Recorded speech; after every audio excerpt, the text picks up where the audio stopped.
अस्सलाम वालेकुम दोस्तों, क्या हाल चाल है? ठीक ठाक है दोस्तों। आज मेरे एक दोस्त है, डीएसपी पुलिस में है पंजाब में।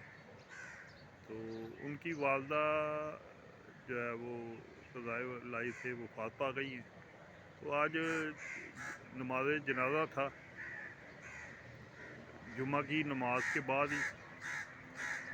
तो ये ज़रा आज मुमकिन नहीं है कि वहाँ पे आज नीलामी में जाऊँ, क्योंकि यहाँ पे ज़रा टाइम ज़्यादा हो जाएगा।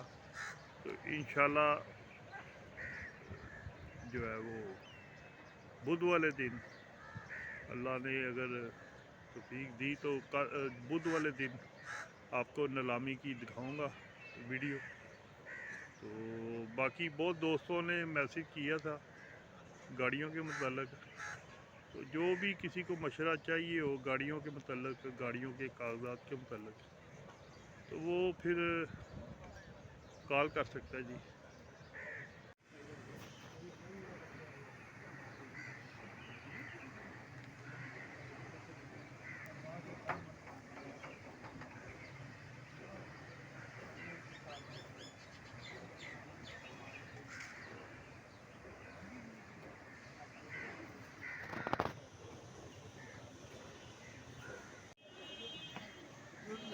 इधर ले चला आहो